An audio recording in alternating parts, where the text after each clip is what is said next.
बेळगाव जिल्ह्यामध्ये चिकोडी तालुका आहे आणि या चिकोडी तालुक्यामध्ये हुन्नर गाव आहे।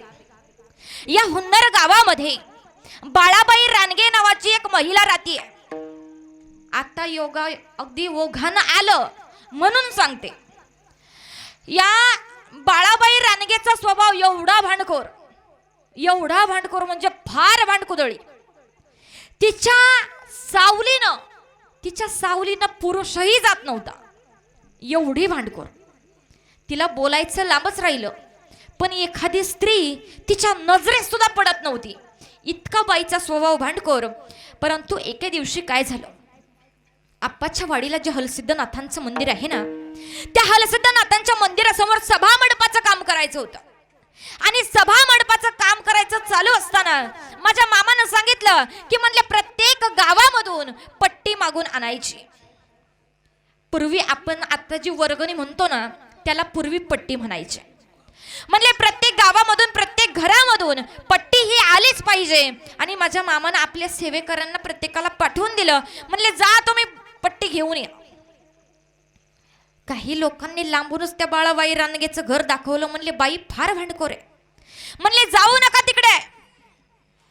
ते जे मामांचे सेवक होते त्यांनी बाळाबाईच्या घराला लांबूनच हात जोडले आणि बाळाबाईकडे गेलेच नाही। म्हणले जर आम्ही पट्टी मागायला जावं आणि या बाईनं जर आमच्या बरोबर भांडायला चालू केलं तर म्हणले आमचं काही खरं नाही। माझ्या मामाजवळ ज्यावेळी त्यांनी पट्टी दिली, मामा सर्व जाणत आहेत, मामांना सगळं कळतंय, परंतु तरी सुद्धा माझ्या मामानं विचारलं, म्हणले तुम्ही पट्टी कमी का आणली?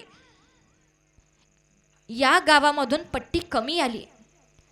त्यावेळी नम्रपणे माझ्या मामाचे जे सेवक होते त्यांनी सांगितलं, मामा अहो त्या गावामध्ये बाळाबाई रानगे नावाची एक स्त्री आहे, एक महिला आहे, फार भांडखोर स्वभाव आहे तिचा। आम्ही तिच्याकडे मागायला गेलो नाही, आम्ही लांबूनच तिच्या घराजवळून आलो, पण म्हणले पैसे मागितले नाही, आम्ही पट्टी मागितली नाही। मामा म्हणले अरे तुम्ही मागायची होती ना। सेवकरांनी सांगितलं, मामा आम्ही पट्टी मागायला जाणार नाही। त्यावेळी मामाने सांगितलं, म्हणले मी पट्टी मागायला जातो, मी स्वतः पट्टी मागायला जातो। माझ्या मामानं पायामध्ये जोडे घातले, पायामध्ये चपला घातल्या, हातामध्ये काठी घेतली, खांद्यावरती घोंगडं टाकलं आणि तडतड तिच्या घराच्या दिशेनं चालू लागले।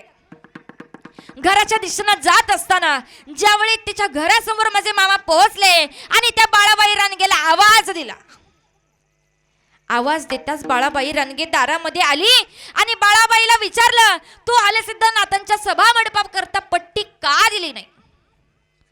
त्यावेळी बाळाबाईने सांगितलं, मामा जर माझ्याकडे कोणी पट्टी मागायला आलंच नाही तर मी पट्टी देऊ कशी? मामांनी सांगितलं, जा तुझ्या घरामध्ये काय असेल ना ते घेऊन ये। परंतु खरं जर वास्तव पाहायला गेलं ना, या बाळाबाई रानगेची परिस्थिती फार गरिबीची होती। सकाळी काम करायचं, दिवसभर काम करायचं, तेव्हा रात्री चूल पेटायची, अत्यंत गरिबी परिस्थिती। परंतु त्या बाळाबाईचं मन मात्र निर्मळ होतं। अगदी मडक्यांची उतरंड लावली होती, एकावर एक असे मडके रचून ठेवले होते। त्यातल्या सगळ्यात खालच्या मडक्यामध्ये 3 चांदीची नाणी या बाळाबाईनं ठेवली होती। आणि या बाळाबाईनं मनामध्ये कुठलीही शंका न आणता ती 3 चांदीची नाणी काढली आणि पटकन बाहेर येऊन माझ्या मामाच्या हातामध्ये दिली। मामा घरामध्ये जे काही होतं ना, एवढी 3 चांदीची नाणी होती, मामा माझ्याकडे एवढंच आहे। मामानं बाळाबाईचं मन ओळखलं, स्वच्छ असं मन होतं तिचं। त्यावेळी माझ्या मामानं सांगितलं, तुझी परीक्षा घ्यायला आलो होतो बघ, तुझ्या घरामध्ये साडेसाती आहे, तुझ्या घरामध्ये पैसा टिकत नाही। घरामध्ये साडेसाती असं ऐकल्यानंतर बाळाबाई मामाला विचारते, मामा काय करावं लागेल? त्यावेळी माझा मामा त्या बाळाबाईला सांगतोय, तू स्वच्छ मनानं, तुझ्या स्वच्छ भावनेनं तुझ्याकडे असणारी 3 चांदीची नाणी जशी मला देऊन टाकली ना, ते काढण्याचं काम मी करतो बघ। स्वतःच्या पायामधली चप्पल काढली, तिच्या उमऱ्यावरती उभे राहिले आणि 3 वेळा आपली चप्पल त्या तिच्या उमऱ्यावरती मारली आणि 7:30ला सांगितलं, जा बघ इथून चालती हो. जसं माझ्या मामानं सांगितलं तशी 7:30 बाळाबाईच्या घरची निघून गेली आणि मामानं शब्द दिला, आजपासून तुझ्या घरामध्ये पट्टी यायला चालू होईल. आणि आज वास्तविक पाहायला गेलं ना तर तिचं घर आजही तिच्या घरामध्ये भरभराट आहे. हा उपकार माझ्या मामाचा आहे. फक्त तुमचं मन स्वच्छ असायला हवं, तुमचं मन निर्मळ असायला हवं.